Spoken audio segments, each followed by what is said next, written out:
before I begin, I want to say this. This is Sorrel, not Kool-Aid. By the way, it's homemade Sorrel, that is. I'm making these videos about my life in order for the youth to look at them and learn from my mistakes so you won't have to make them.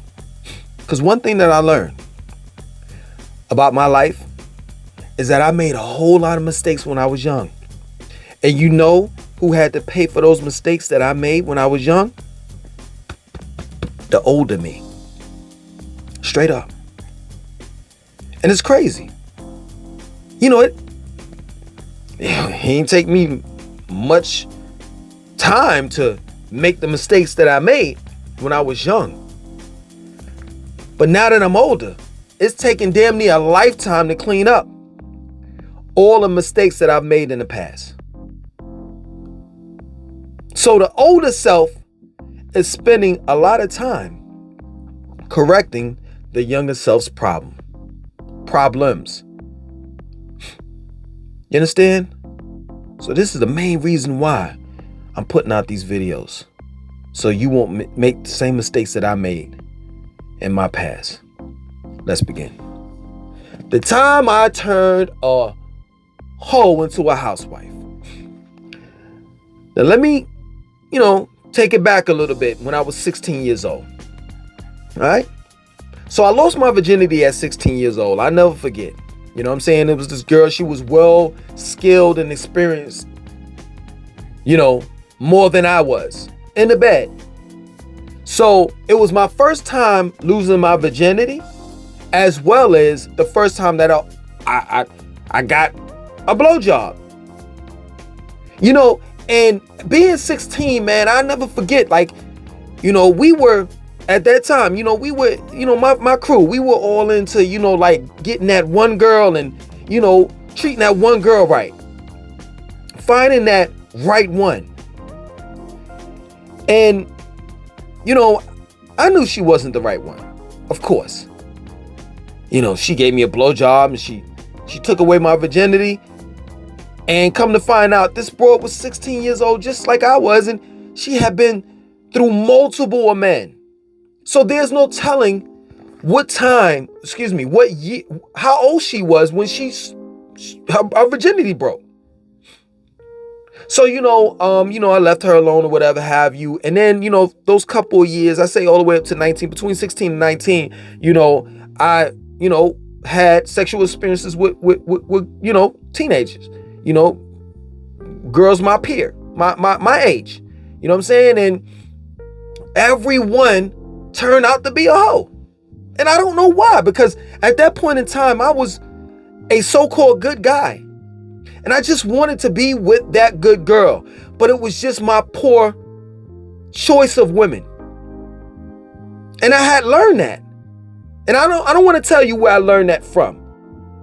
But I learned that from an older person that I was related to and I looked up to. So in other words, my choice of women, poor choice of women, became a pattern. To the point where I thought that I can change these girls. To the point where I thought, well, we can relate because I come from a broken household and she comes from a broken household and we can fix one another. And it never worked out. So fast forward, 19 years old, I moved back to New York, stayed with my father, Jamaica, Queens. I would go out to Long Island, Glen Cove, Long Island with, and visit my cousin. My cousin's best friend, you know what I'm saying? My female cousin.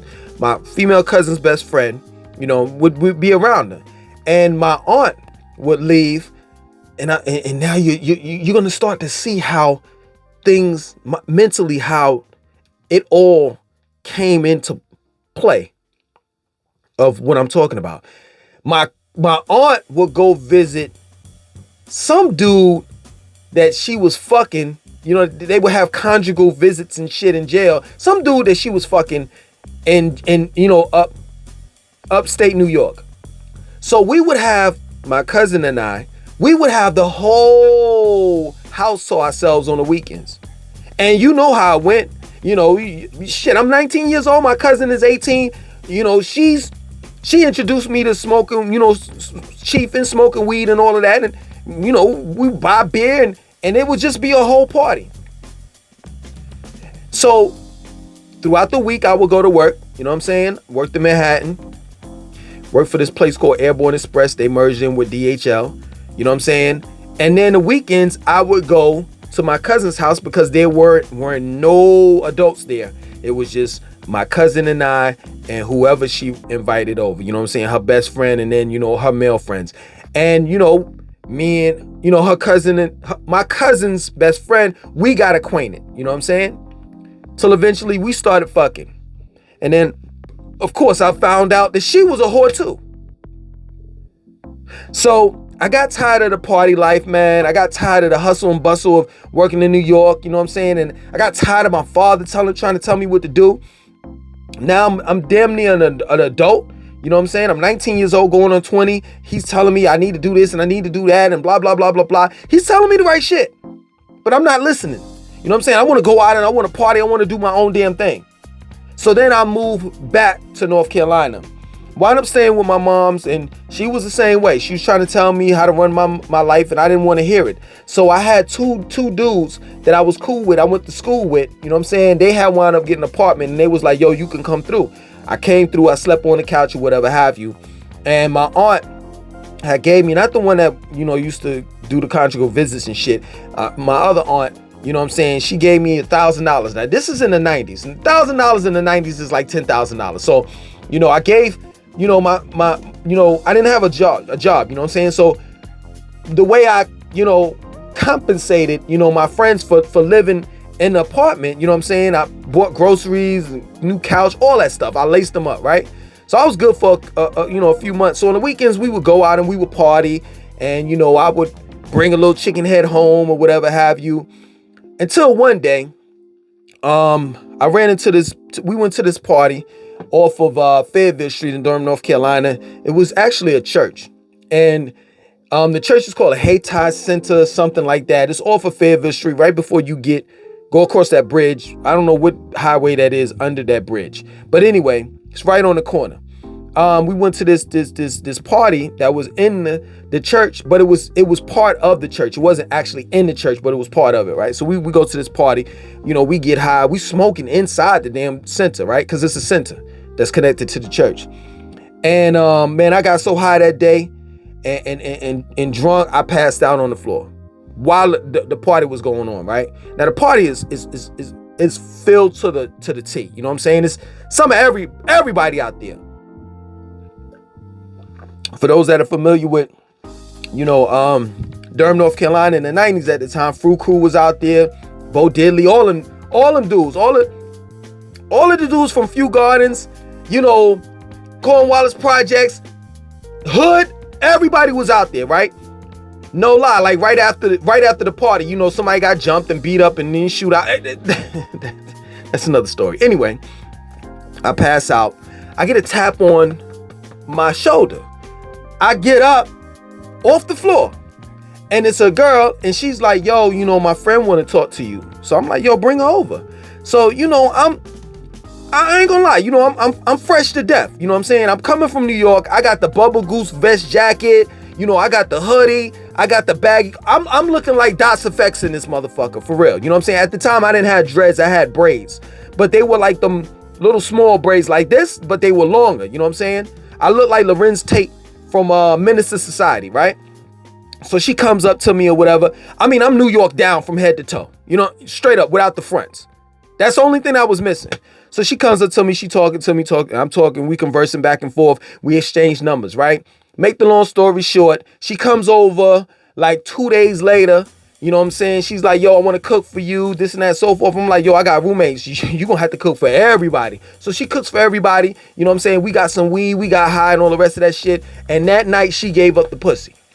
Now I'm turned on by the broad. She's amazing to me. You know, Poetic Justice, the movie is out with Tupac and Janet Jackson, and all of the chicks are wearing the box braids that Janet Jackson is wearing, including the chick that I fuck. She got brown eyes, she's 5'2", hips, tits, ass, everything. Right? She got my nose wide the fuck open. So I say to myself, yo, this is the right one. Now, taking heed, I'm coming from a state of mind where I don't know who the right one is. That I've been misdirected. Because I'm believing that, oh, this is the right one, or that's the right one, and my mind is confused. And it's not in the right place. You understand? So I wifed the broad up. Make the long story short, I wound up leaving and going back to New York because I couldn't get a job in Durham, right? And part of that reason why is that, and you all will never go through this type of shit, but part of that reason that's living in Durham now, part of that reason is why it's because at that time of my hair, wasn't too many people wearing dreads and braids back then in the 90s, right?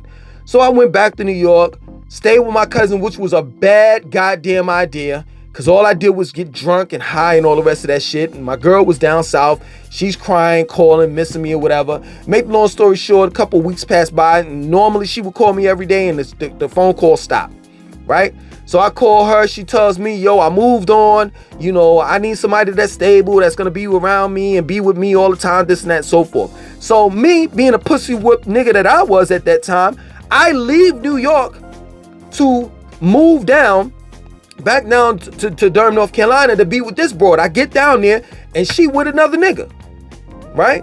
So I say, you know what? All right, cool. I'm cool with it. I try to get my life together. I get me a job. You know what I'm saying? I enroll in this HBCU school called St. Augustine's College, located in Raleigh, North Carolina. I wind up going, and the girl winds up seeing that I'm changing my life or whatever. The girl that left me, whatever. So I give her another chance, bring her back in, you know what I'm saying? We fucking, you know what I'm saying?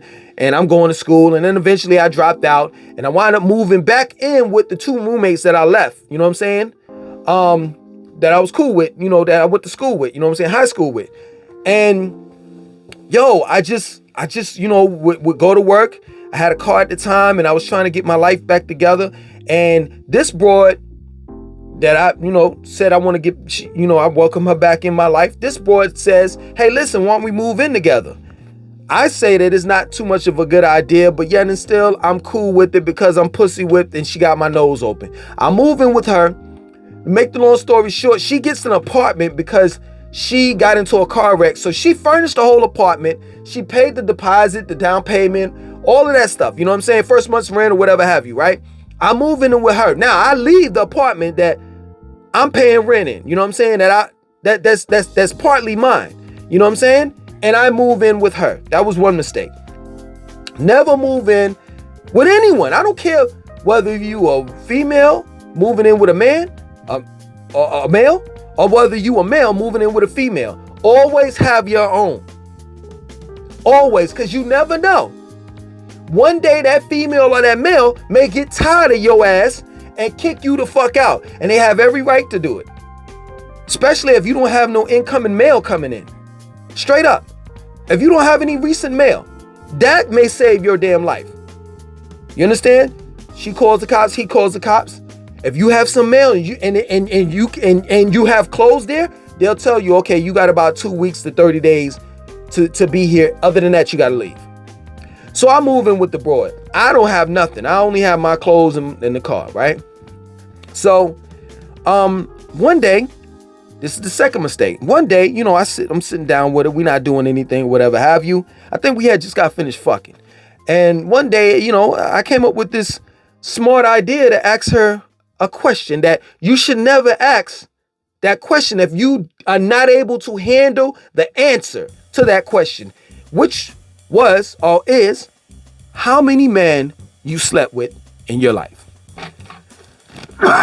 Excuse me. Straight up. How many? Want to know? Rambling, I'm taking my iron pills, vitamins. How many? She said, "You're being truthful, right?" I said, "Yeah." At the time, I've been dealing with this broad off and on or whatever. I met her when I was 21, 22, something like that. And she was about 19, 20 or something like that. We've already been through, years. You know what I'm saying? Off and on. I was about 23. She was 22, something like that. This motherfucker said 60. I never forget it. I said, "How in the hell do you have football score numbers? Especially when I got baseball score numbers." You understand? Like when you look at the Atlanta Braves versus the New York Nets, you never see a baseball game get past 15. This boy slept with 60 niggas. And at the end of the day, my nose was already open. I was already fucked up in the game. I was already in love with this boy. So I couldn't just leave her. So my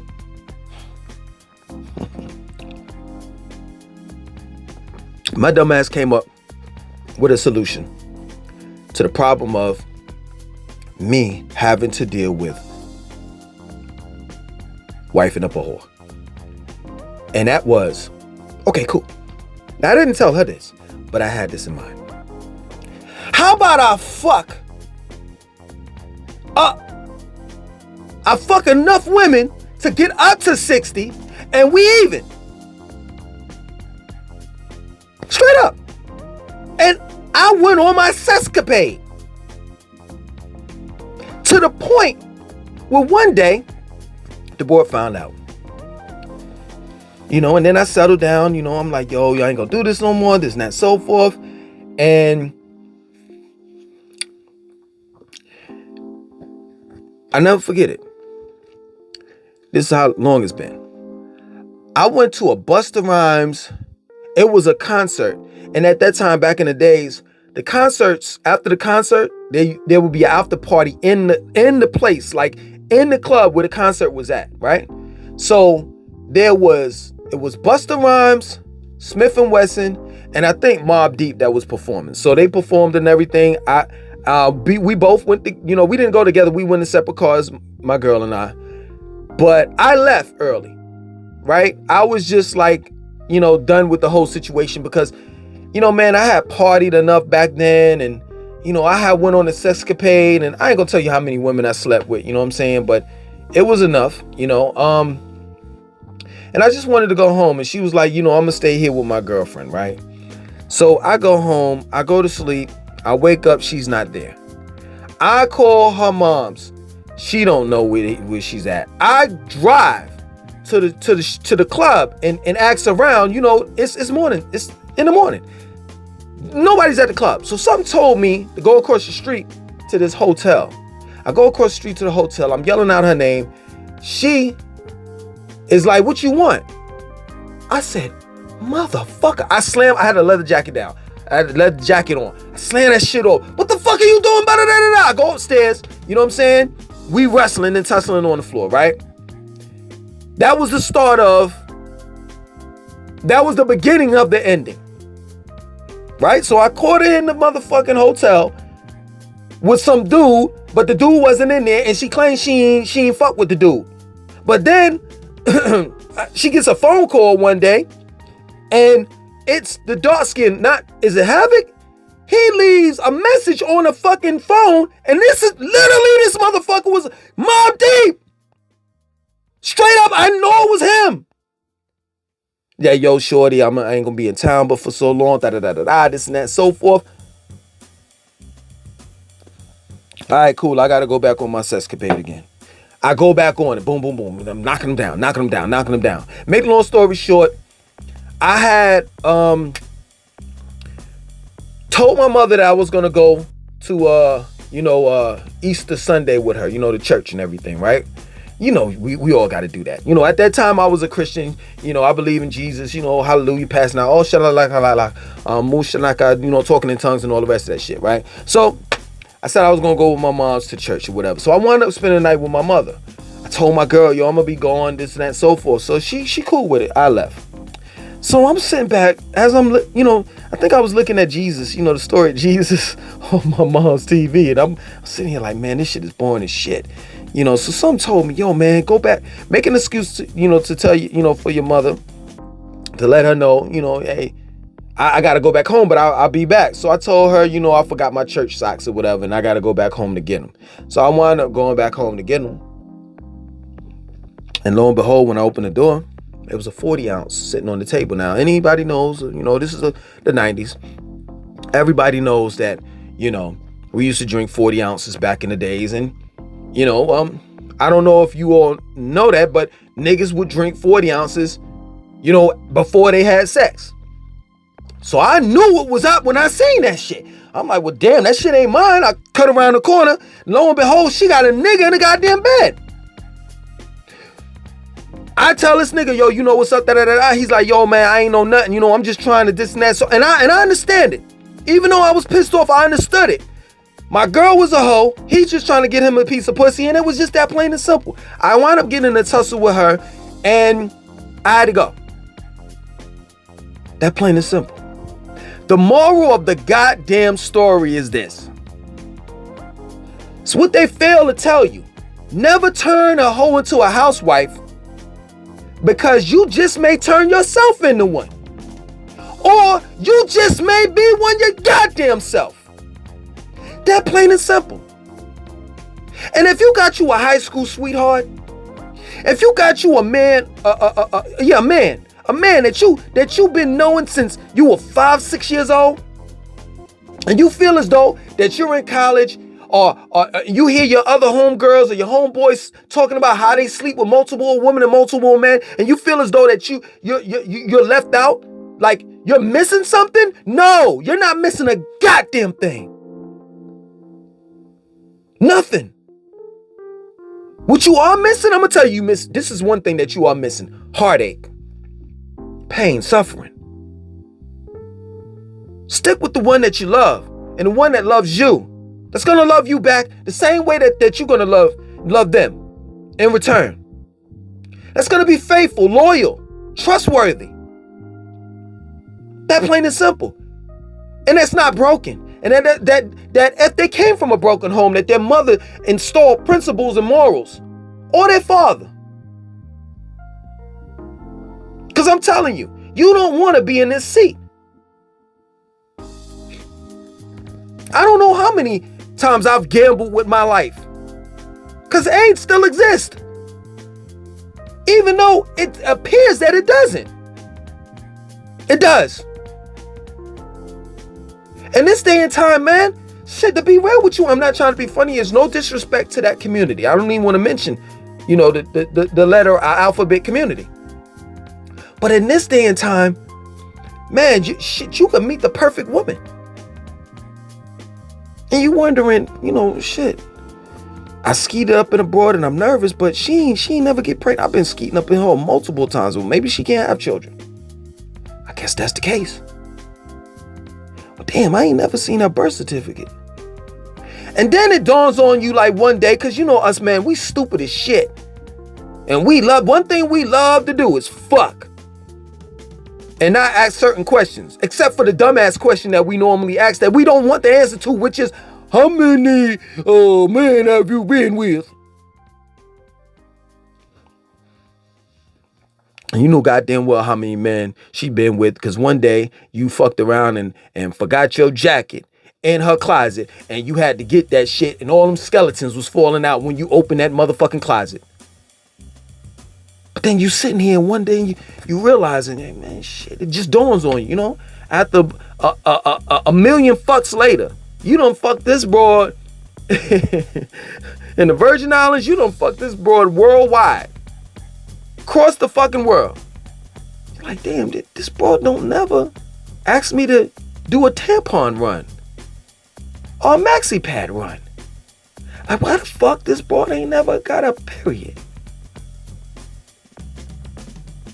Because that broad in this day and time is a man. So it's imperative for you to find that right one. Because you ain't missing shit out in these streets, man. For real. Nothing at all. Shit, if your baby mama's halfway good, decent, man, wife her up. Because these streets ain't where it ain't nobody out here. Ain't nobody out here. All these whores, man. All these whores. I be hearing stories about you all wifing up fucking strippers and all right. Like, come on, man. We didn't do that in the 90s. We just didn't. You find you a good girl, man. Straight up. And if you believe in God, find you a God-fearing woman. Find you a woman that's gonna take care of you. Find you a man that's gonna take care of you. That's gonna cook, clean. That when you leave the house and you tell him or her that, hey, you know, you gotta hold the fort down. Watch the children, cook. You know what I'm saying? Put the children to sleep, give them baths, change their pampers. You know that they're gonna do it. Other than that, man, don't be in my situation, man. For real.